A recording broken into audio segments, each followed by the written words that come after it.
Hello guys, नमस्कार, स्वागत छ तपाईहरुलाई मेरो न्यू भिडियोमा। आज चाहिँ मैले हेयर एक्सेसरी बनाउन जाँदै छु। त्यसको लागि मैले एउटा तार लिएको छु।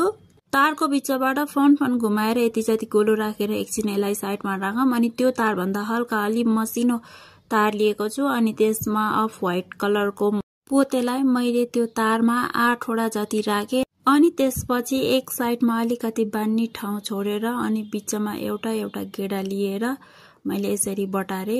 अनि फेरि त्यतै साइजमा फेरि अर्को पोते लिएर बटारे। त्यस्तै गरेर मैले 8 वटै फेरि बराबर साइजमा गर्नुपर्छ। फेरि तलमाथि ठुलो हल्को होचो पार्नु चाहिँ हुँदैन।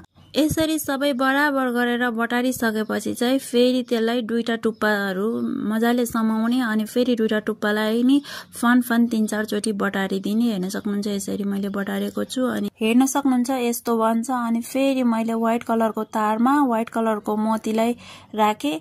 मोती पनि 8 वटै दाना राखेर अघिकै प्रोसेसमा त्यसरी नै बटारी मैले त्यस्तै फूल बनाए।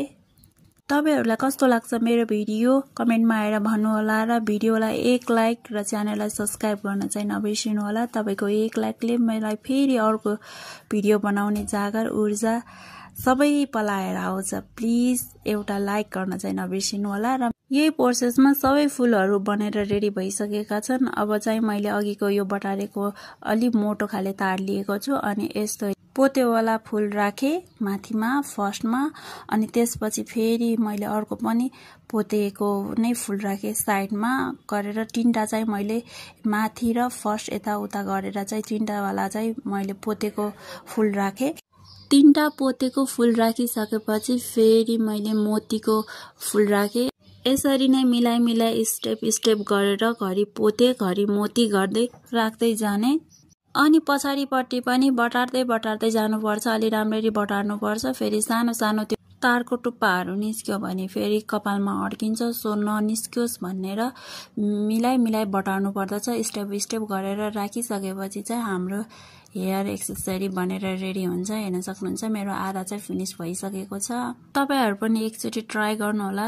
एकदम इजी स्टेप छ अनि एकदम राम्रो पनि देखिन्छ। यही हामीले बजारमा किन्नु पर्दाखेरि साह्रै महँगो हुन्छ र हामीले घरमै बनायौं भने सस्तो पनि पर्छ अनि बनाउन पनि सजिलो छ।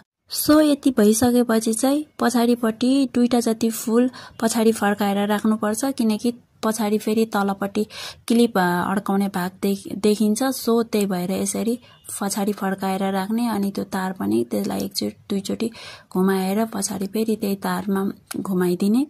मेरो यो हेयर एक्सेसरी अलमोस्ट रेडी भयो।